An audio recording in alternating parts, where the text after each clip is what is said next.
안녕하세요, 동포 여러분. KBS 한민족 방송 보고 싶은 얼굴, 그리운 목소리 이소연입니다. 한국에 거주하고 있는 중국 동포들이 80만 명이 넘는다라고 얘기합니다. 한국과 중국이 수교가 된 1992년부터 중국 동포들이 한국으로 오기 시작을 했으니까 32년이네요. 정말 많은 분들이 오신 거죠. 한국과 중국을 오가면서 생활하는 동포들까지 합친다면은 훨씬 더 그 숫자가 늘어나지 않을까 싶어요. 그런데 최근 들어서 한국에서 일을 하던 중국 동포들이 점점 줄어들고 있다는 소식입니다. 잠깐 중국에 다니러 간 걸까요? 아니면 아예 중국으로 돌아간 건지 잠시 후에 그 이유 살펴보도록 하겠습니다.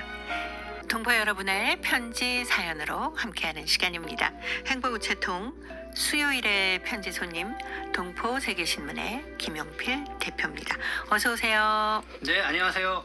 한국에 거주하고 있는 우리 중국 동포가 뭐 거의 약 80만이다라고 얘기를 하는데 네, 최근 들어서 동포들의 수가 줄어들었다면서요? 근데 수치로 봤을 때는 그렇게 줄어들지는 않는데 네. 아마 지금 한국 경제가 어렵다 그럴까? 요즘 동포분들이 이런 말씀들을 많이 하세요. 그러니까 네. 일자리가 많이 줄어들어서. 그렇다고 그래요. 그러니까 한국에서 물론 좀 벌어놓은 돈으로 좀 생활을 하시고 일이 아예 없는 건 아닌데 그 네. 정도 수입이 많이 줄어들었고 그러니까 좀 씀씀이도 아끼고 네. 좀 뭐랄까 허리띠를 바짝 조아맨다 네. 이렇게 생각을 하시죠.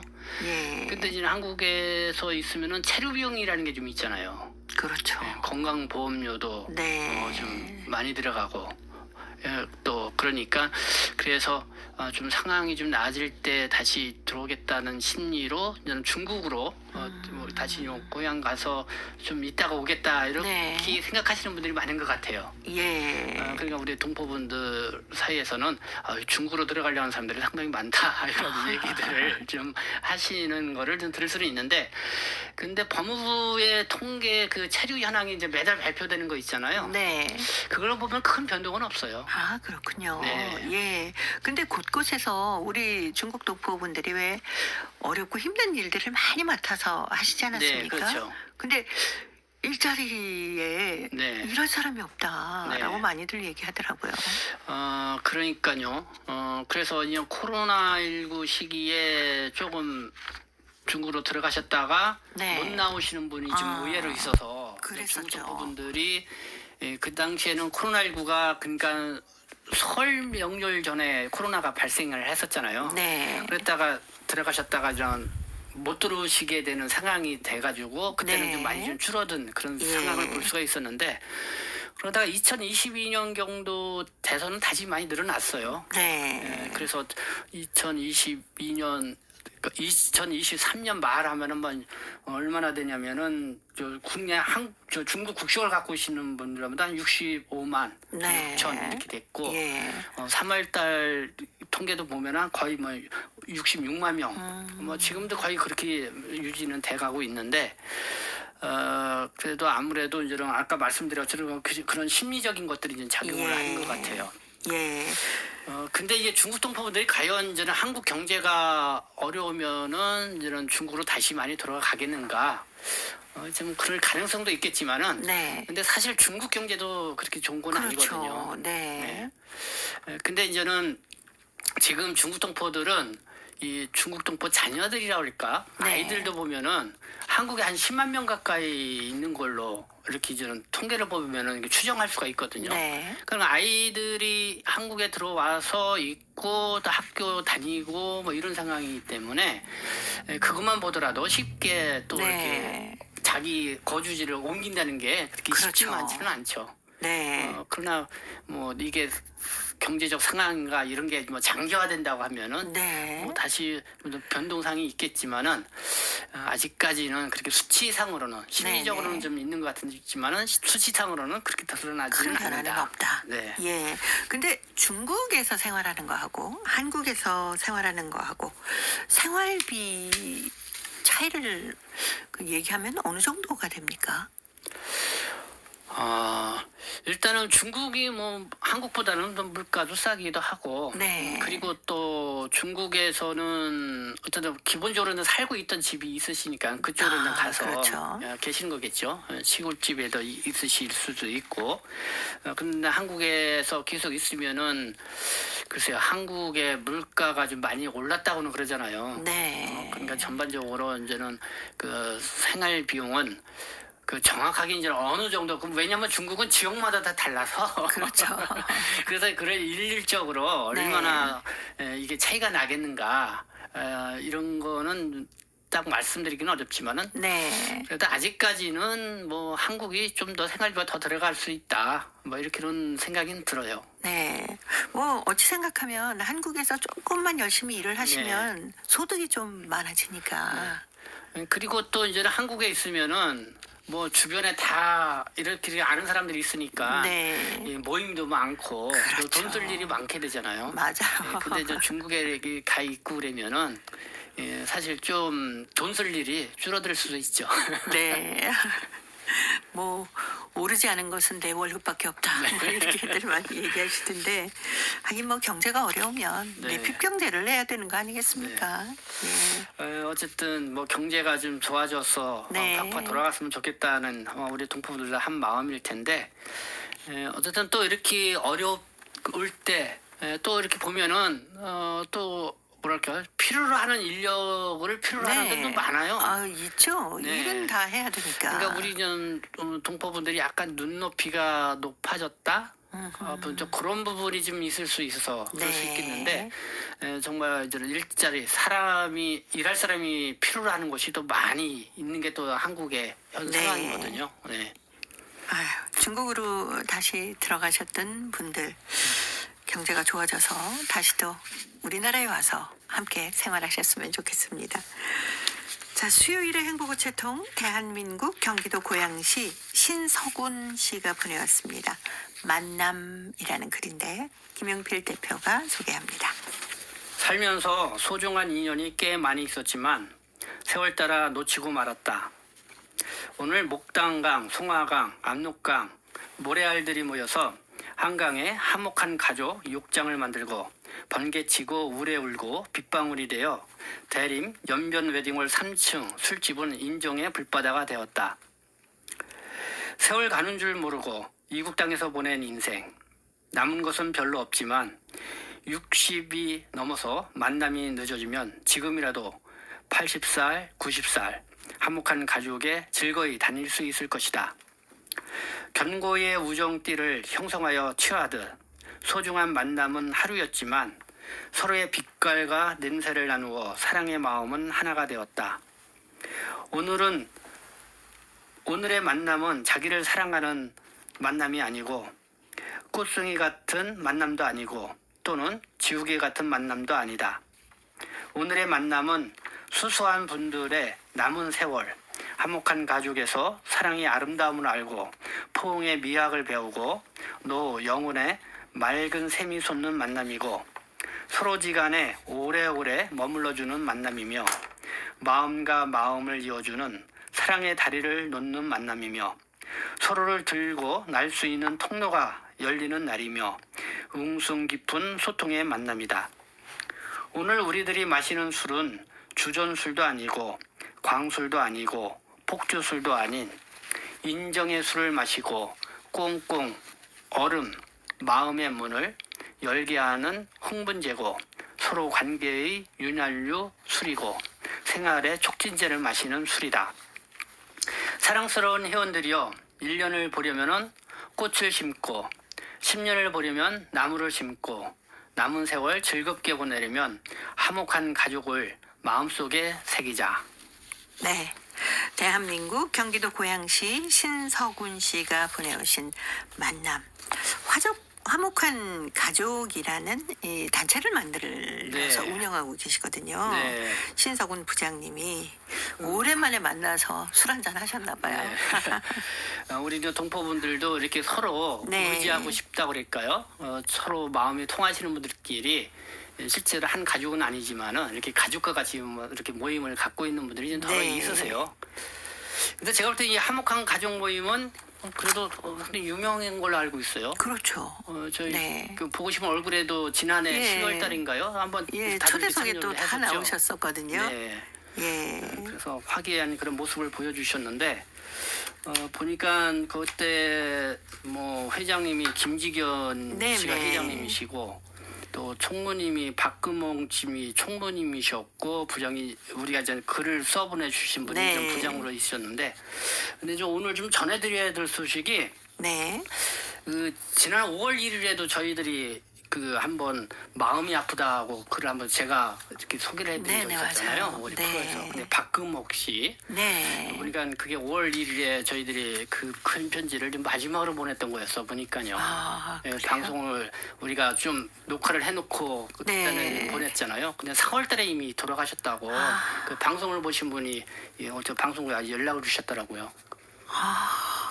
그래서 그때 그 마음이 아프다라는 내용이 박금옥 씨 이분이 좀 이렇게 병원도 가시기도 네. 하고 그렇죠. 그래도 좀 호전이 됐다 네, 뭐 이렇게 네. 좀 희망을 좀 가질 수 있는 그런 내용이기도 하셨었는데 저는 뒤늦게 알았지만은 이렇게 사망을 하셨다. 네. 그 후에 저희들이 그 사연을 읽어드렸던 겁니다. 아, 그렇군요. 그래도 좀 늦었지만은 좀 명목을 좀 빌어드려야 되지 않나 이런 생각이 들어요. 네. 저희 그 토요 초대석 프로그램에 나오셔서 바로 요 네. 건너편 자리에 앉아서 빨간 옷을 입고 나오셨었거든요. 네네. 그러면서 환하게 웃으시면서 김지견 회장님이 건강이 안 좋지만 네. 앞으로 좋아질 거다. 우리 희망을 갖고 건강을 잘 살피자. 뭐 이런 얘기 하셨던 네. 기억이 납니다. 그리고 이제 편지 사연을 보내오셨기 때문에 네. 건강이 조금씩 좋아지고 계시나 보다라고 생각했었거든요. 그렇죠. 네.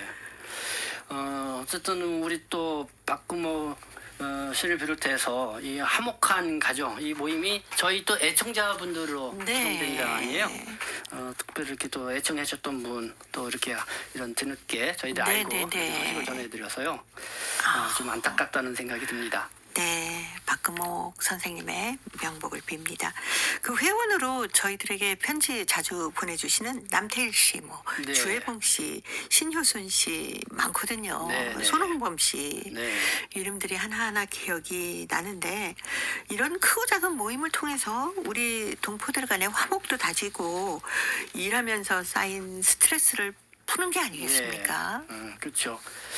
보통 이렇게 화목한 가정에 모이신 분들 보면은 다 이렇게 좀 60대 네. 이상 이렇게 접어드신 분이잖아요.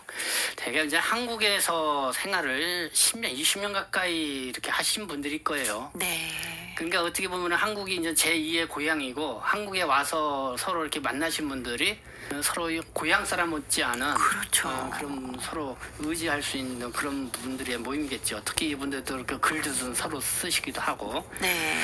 보니까 또 행사 때마다 뭐 3.8 분여절이라든가 뭐 이런 네, 때들 이렇게 네, 네. 모이셔가지고 새해가 돼도 그렇고. 네, 이렇게 서로도 건강도 서로 이렇게 안부도 챙기도 하고 이렇게 하셨죠. 네. 진짜 박금옥 총무님의 얘기를 또 하게 되는데 총무로 열심히 활동도 하셨고 보고 싶은 얼굴 그리운 목소리 글도 자주 보내주셨던 분인데 이렇게 하늘 소풍을 떠나셨다라고 소식을 들으니까 네. 참 가슴이 먹먹한 것 같습니다. 동포 여러분께서도 건강관리 평소에 좀 잘하시고 어디가 좀 불편한 것 같다 그러면 얼른 병원에 다녀서 네. 좀 살펴보셔야 될 것 같아요. 네, 그렇죠. 예, 병원은 제때에 빨리 치료하고 막 이렇게 하면은 네. 그래도 낫죠. 근데 우리 이런 박구모님 같은 경우도 이제 간병인을 오래 하셨다고 그러더라고요. 아, 네. 네, 그러니까 힘든 일을 많이 환자를 하셨군요. 돌보시는데 이렇게 본인의 건강을 잘 안 돌보셨던 거예요. 그래 나중에 폐에 이렇게 약간 물이 차고 지지난 그 사연을 보니까 그래서 네네, 병원에 이렇게 다니시고. 갑자기 가시게 되면서 네. 좀 상당히 그래도 좀 호전이 될 것 같다는 그런 생각도 가지시고 그랬었는데 네. 어쨌든 우리 화목한 가족 회원님분들 뭐 귀한 어떻게 한 분을 또 이렇게 먼저 보내시긴 하셨지만은 우리 박금옥 씨의 목 이상으로 건강하게 또 활기차게 네네. 생활을 하셨으면 좋겠습니다. 예. 노사연입니다. 만남.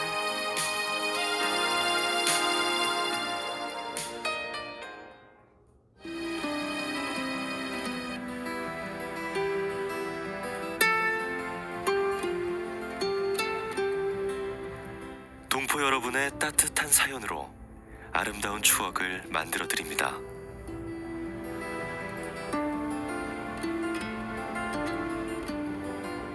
보내실 곳은 대한민국 서울특별시 영등포구 여의공원로 13 KBS 한민족방송 보고 싶은 얼굴 그리운 목소리 담당자 앞이고요. 인터넷 주소도 알려드립니다.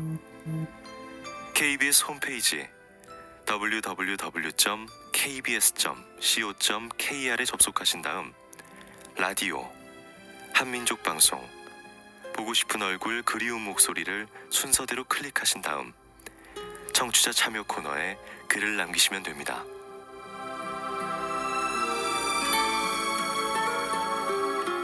정다운 이야기와 아름다운 음악이 있는 보고 싶은 얼굴 그리운 목소리, 동포 여러분과 늘 함께하겠습니다. 수요일의 편지 손님 동포 세계신문의 김용필 대표입니다. 자, 오늘 두 번째 사연 중국 길림성 연길시 박혜경 학생이 보내왔습니다. 비밀이라는 글인데 제가 소개할게요. 우리 엄마는 비밀이 아주 많다. 전화 칠 때도 비밀이 있고 아침 밥상을 차리면서도 비밀이 있는 것 같다. 엄마 비밀을 알고 싶어. 알려줘. 어린이는 엄마의 비밀 알지 않아도 된다. 어리광을 부렸다 성내봤다 해봤지만 엄마는 좀처럼 알려줄 생각을 하지 않았다. 그러던 내 생일날이었다. 오늘은 우리 공주 생일날이니까 소원 한 가지 들어줄 거야. 우와, 엄마의 비밀을 알고 싶어. 나는 엄마 손을 잡고 떼지를 썼다. 그래? 엄마는 전화할 때마다 우리 혜경이 사랑한다고 마술을 걸고 아침 밥상을 차릴 때도 그렇고 엄마는 얼굴에 미소를 띄우며 끝내 두 번째 비밀은 알려주지 않았다. 후에 아빠를 통해서 안 일인데 엄마는 내가 양파와 당근을 먹기 싫어한다고 늘 나 모르게 잘게 썰어서 반찬에 넣느라고 나한테 비밀을 만드신 거란다. 나는 엄마의 비밀을 알고 난 후부터 엄마가 해준 반찬을 더 맛있게 먹었다. 우와, 우리 혜경이 반찬 잘 먹는구나. 영문도 모르는 엄마가 기뻐하시자 나와 아빠는 서로 마주보면서 신비하게 웃었다. 그날부터 나에게도 비밀이 생긴 것이다. 사연입니다. 아이고 재밌습니다. 아, 예. 사실 아이들 때는 네. 잘 안 먹는 것들이 있잖아요. 네. 특히 당근 같은 거. 네. 잘 안 먹어서 정말 잘게 다져서 뭐 계란 말이에다가 살짝 넣는다든가 뭐 네. 그렇게 하거든요. 그래 그것도 모르고 네. 잘 이렇게 먹었는데. 네. 네. 근데 엄마의 비밀이었어요. 네. 근데 결국은 잘 먹었던 거 아니에요? 그렇죠. 모르고 먹었잖아요. 네, 모르고. 근데 엄마의 비밀을 아빠를 통해서 알게 되고는 네. 더 맛있게 먹었다. 그렇죠. 결국 그거예요. 네. 그러니까 엄마는 왜 더 맛있게 얘가 먹지? 놀라셨을 것 같아요. 그러니까요. 그러니까 오, 왜 이렇게 잘 먹지? 막 그러는 거죠. 그러니까 그 비밀은 내가 안 알려줄게요. 네. 사실 어렸을 때는 아이들이 편식을 하긴 합니다. 그쵸? 김영민 대표님은 안 그러셨어요? 편식하셨을 것 같아. 막내라서 막 어리광 부리면서. 근데 사실 뭐 저희 어릴 때는 네. 뭐 먹을 게 그렇게 많지는 않아서 그거밖에 없었어요. 사실. 아니 근데 저도 어렸을 때 당근을 잘 안 먹거든요. 네. 근데 크게 저는 이제 가리지는 않은 것 같은데. 네. 근데 가장 저는 이렇게 가려서 먹는 것 중에 하나가 콩이었어, 콩. 그쵸? 저는 콩은 또 네. 좋아했습니다. 또 이 콩을 좀 좋아하는 아이들도 있는데 네. 콩을 또, 맞아요. 또 싫어하는 아이들도 상당수 있었어요. 예. 네, 그래서 같이 어머님이 이렇게 콩밥을 해놓으면은 네, 다 골라내고. 네, 곤란해서 그래서 콩 좋아하는 아이들 콩 좋아하는, 네. 몰아주기도 하고. 네. 예, 저희 집에서도 아들이 콩을 싫어해서 누나는 또 콩을 좋아하는 거예요. 네. 그러니까 콩을 다 일일이 골라서 네. 누나 밥에다 다 주면 누나는 또 좋아하면서 막 맛있게 먹었던 그렇게 식탁에서 잠깐 편식을 했었던 그런 기억이 나기도 합니다. 근데 사실 부모 자식 간이나 친구 간이나 약간의 비밀은 있지 않나요? 비밀이 있죠. 네. 그러니까 그거는 서로 안 모르는 게 비밀이니까. 안 가르쳐 안 주지. 가르치는 게 비밀이니까 다 비밀이 있죠. 네. 혹시 김영필 대표님 저한테 비밀 없으세요? 네? 저도 비밀이 있어요. 안 알려드릴게요. 예. 뭐 생활에 크게 방해가 되거나 뭐 크게 잘못된 것 아니면 약간의 자신만의 비밀을 네. 갖고 있는 것도 재밌을 것 같아요. 그러니까 모든 걸 다 알려주면은 사실 네. 신비감이 없잖아요. 그렇긴 하겠네요. 그래서 일부러 뭔가 있는 것처럼 꾸며야 계속해서 관심을 네. 받게 되고 예. 저 왜 그러지? 그리고 그러면서 또 호기심의 대상이 네. 되고 용필이의 비밀은 뭘까? 하고 이렇게 좀 생각하게 되기도 하고요. 그렇죠. 서로 관심도 갖게 될 수 있습니다. 그러니까 자기만의 아름다운 비밀을 꼭 네. 하나씩은 갖고 있는 것도 어떻게 보면 삶의 지혜인 것 같아요. 그렇죠. 네. 룰라의 비밀은 없어 들으면서 동포 세계신문의 김용필 대표와는 다음 주에 또 뵙도록 하겠습니다. 고맙습니다. 네, 감사합니다.